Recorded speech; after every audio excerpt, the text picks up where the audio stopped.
Good evening, girls, and allow me to welcome you to tonight's lesson. Girls, I'm called Adundo Fredrick or Mr. Adundo. Actually, the name Adundo Girls is not a nickname. This is a name that I was given by my mother, and I consider my mother to be the most wise woman in the world because she gave me the name Adundo, and here I am, a short person in future, which means I am fulfilling the prophecy of my mother. But I want to tell you that in the brain, you are going to get something better. Adundo Fredrick is a teacher of geography and history, and also the HOD Humanities at Barding Boys High School. Girls, currently, I mark Geography Paper 2, and I hope that through our interaction, girls, you are going to benefit from me. I want to begin by saying this. The reason why I'm here with you tonight, I want a scenario where girls from Year Girls, the year 2021, are going to make history by being the first candidates class to go to the university, all of them. Girls, it is possible. Today, it is possible for all of us to sit for examination. We pass exam and go to the university. That is a topic of another day. This evening, I want us to look at a topic called photograph work. Remember, geography, unlike other subjects, is the only subject that remains with leakage. Why am I saying that geography has leakage, girls? In geography paper 1, I'm very certain that question 6 is going to be map work. And I know that you are also aware of that. So if you want to pass in geography, you must ensure that question 6 of paper 1, you get 20 over 25 all the way to 25 over 25. Similarly, in geography paper 2, we are all aware that question 6 will either be photograph work or statistical method. You want to be a good student, then you must grasp all the possible areas in photograph work and statistical method so that whichever statistical method is brought, you are able to handle it with a lot of ease. Or whichever area of photograph work that will be set, you should be in a position, girls, to handle that area with a lot of ease. So, girls, tonight, allow me to take you through a topic called photograph work. Girls, can I begin by defining the term photograph? What is a photograph? A photograph is an image of an object, which means if I take a camera and then captures a photo of you, what will be seen in the camera will become your photograph. Hakuna wakati unasema ya kwamba picha imenitoa vibaya, kwa sababu tumesema ya kwamba photograph is an image of an object, so whichever image that comes from the camera becomes your photograph. But girls, it is important to note that the definition of photograph will never be set in KCSE. The reason is this is a practical geography. So girls, as far as photograph work is concerned, which are the areas of interest that you need to grasp and understand? The first area that is normally set in KCSE is known as types of photographs. Girls, there are two types of photographs. Number one, we have ground photograph, and number two, we have aerial photograph. Then you need to know that ground photograph is divided into three, while aerial photograph is divided into two. What are the types of ground photographs? We have number one, ground general view. The second type of ground photograph, girls, is known as ground oblique. The third type of ground photograph work is known as ground close-up. When it comes to aerial photograph, there are two types of aerial photograph. Number one, we have an aerial photograph that is known as vertical aerial photograph. And number two, we have aerial oblique photograph. At this juncture, it is very important, girls, that I tell you this. Since 1989, when the first KCSE was set, up to the year 2020, when the last KCSE was set, when the type of photograph is set, the question is normally very direct. And you'll be asked this question. You will be given a photograph, and then you are asked, identify the type of photograph shown below. When you are asked that question, since 1989 up to the year 2020, the photograph that is normally brought and which will be brought in case a photograph comes in the year 2021 is ground general view. When you are asked, identify the type of photograph shown below, your answer should always be ground general view photograph.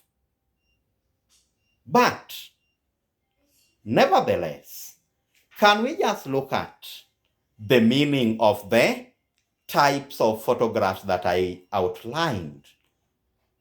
The first one was ground close-up photograph. A ground close-up photograph is that type of photograph where the cameraman focuses only on one type of object or focuses only on one object. The object can be a person, the object can be a cow, the object can be a vehicle, the object can be an aeroplane or a ship, but the key term here, dear girls, is that the camera focuses on one object. That type of photograph is known as ground close-up photograph.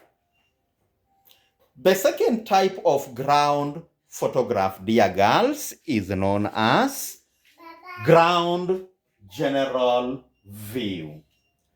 What is a ground general view photograph? Girls, a ground general view photograph is a type of photograph where the person taking the photograph and the objects are standing at the same level. But of importance is that the camera focuses on many objects. In a ground general view, the camera focuses on many objects. I mean, the objects that are captured by the photograph are so many. unlike in the ground close-up, where the camera only focuses on one object.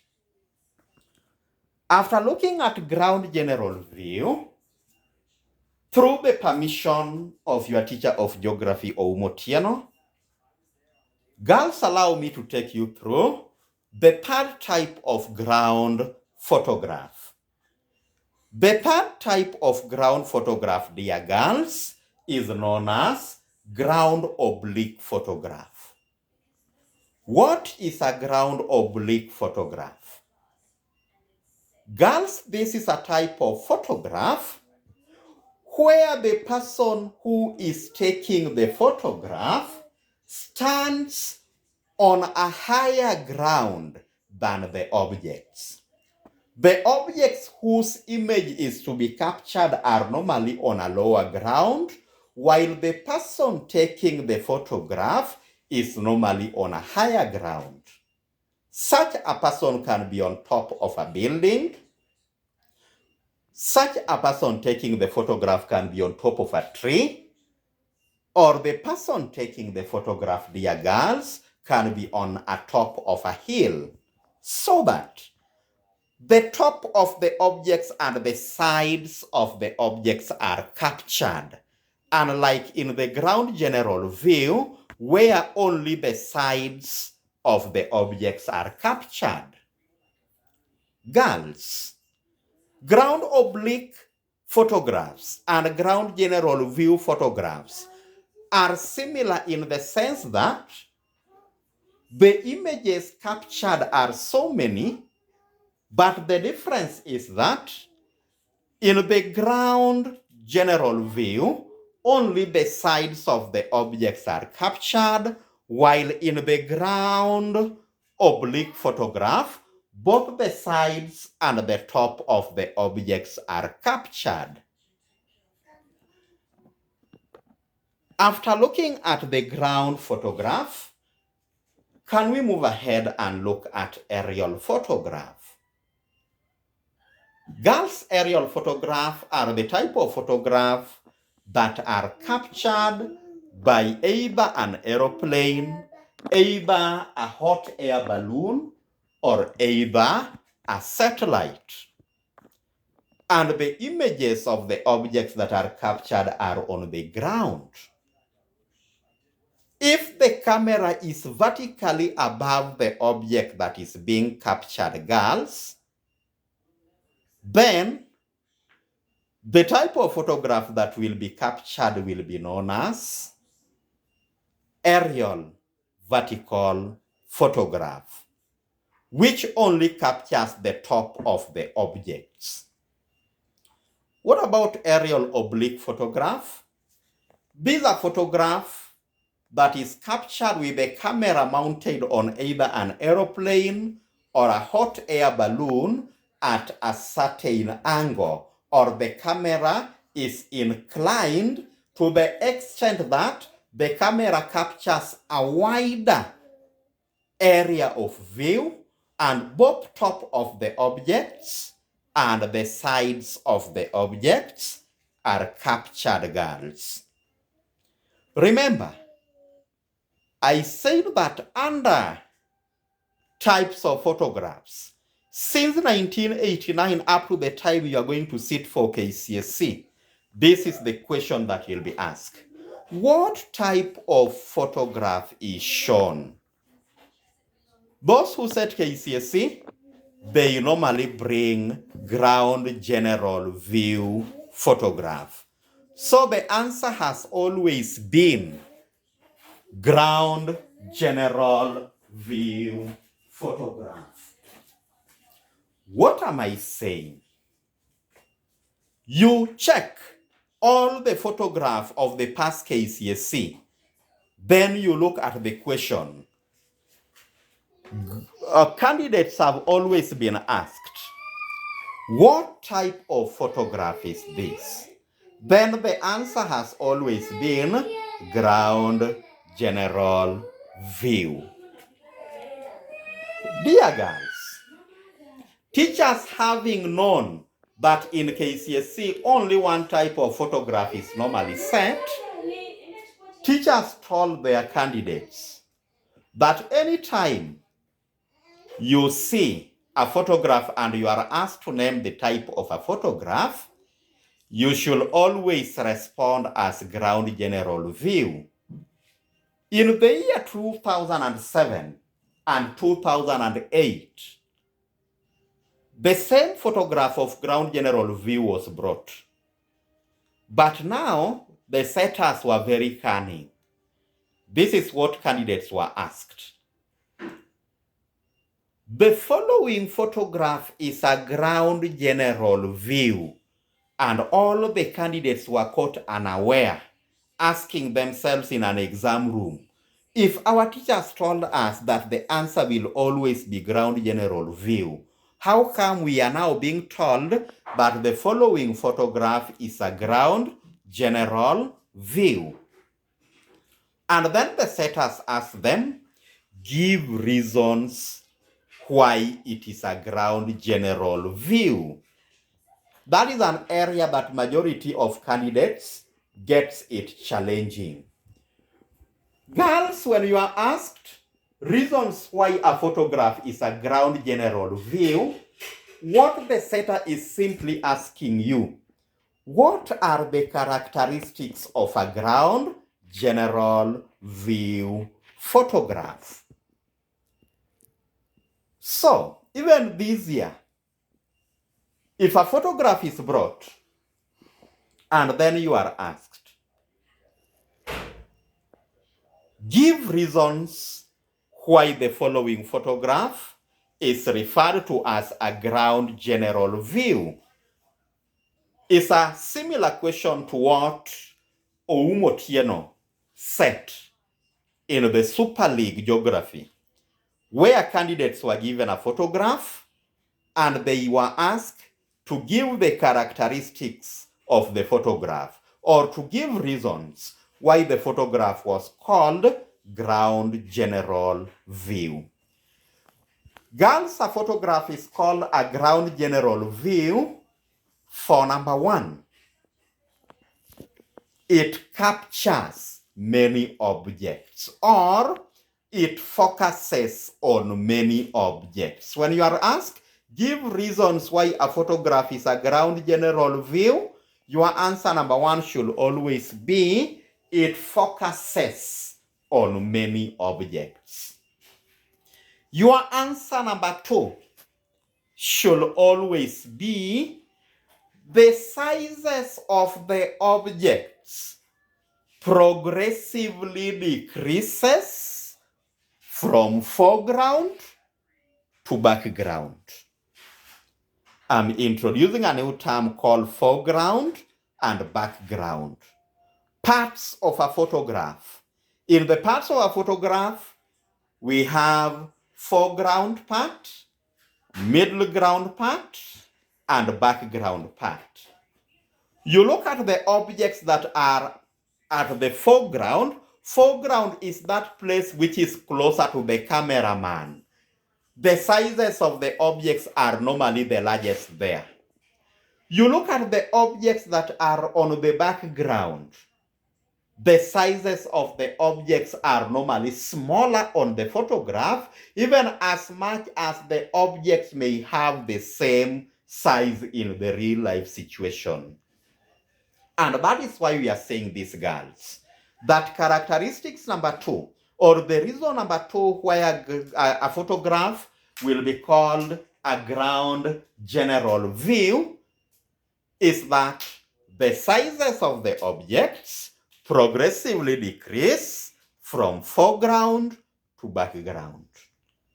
Reason number three, the clarity of the objects decrease from foreground to background. The clarity, how clear is the objects? The objects that appear closer to the cameraman will always be clear compared to the objects that are away from the cameraman. And that is why we are saying that the clarity of the objects progressively decrease from foreground to background. Reason number 4 is that it has a wide general view, or it has a wide area of view. It has a wide general view or a wide area of view. What I mean by this, girls, is that since so many objects are captured, a very large area where such objects are located is also captured. And that is why we are saying that it has a wide general view. Girls, after talking about the types of photograph and the reason why a photograph is referred to as a ground general view, I want us to move ahead and look at a subtopic known as alignment of photograph. We look at a subtopic known as alignment of photograph. Girls, photographs are aligned in 2 ways. Way number 1, we have photographs which are aligned in this manner. And way number 2, we have a photograph which is aligned on the other manner. A photograph aligned in this manner. And then we have a photograph which is aligned on this other manner. This alignment is normally referred to as portrait. This alignment is normally referred to as portrait alignment. Portrait. This other alignment is known as landscape alignment. Portrait alignment and landscape alignment. In the portrait alignment, girls, I was rearranging my camera. I'm sorry for that. But in the portrait alignment, the length or the vertical distance, the vertical distance is normally shorter. The vertical distance is normally longer, while the horizontal distance is normally shorter. In the landscape alignment, what you normally call in mathematics length or horizontal distance is normally longer, while the vertical distance, girls, is normally shorter. So, the most important thing is this. When a photograph has a landscape alignment and you are asked to draw a frame, the frame you draw must also be landscape. If a photograph has a landscape alignment and then you draw a frame which is portrait, this is the frame that you draw, then everything plus your frame will be wrong. If a photograph, it has a portrait alignment, and then the frame that you draw to represent it is a landscape alignment like this frame, then everything, girls, that will be in your frame that you will have drawn will also be considered to be wrong. In simple terms, this is what I'm saying. Under alignment of photograph, if a photograph has a landscape alignment, the frame you draw must also be landscape. If a photograph has a portrait alignment, the frame you draw must also be portrait. It is only then will other features that you will have drawn will be considered to be right. After drawing your frame, you will be asked, draw and label the main features in the frame. Girls, remember this is a photograph work. And if it's a photograph work, the features that you are drawing must look more or less like what is in the object. What I mean is this.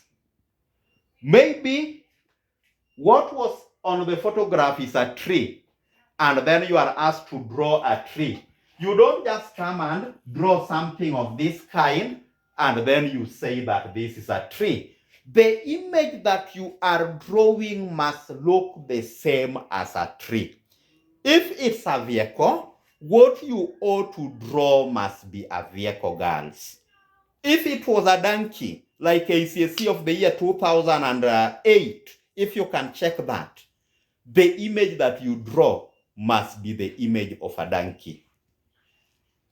After drawing all the images, another thing that is considered when you are drawing images, dear girls, you look at the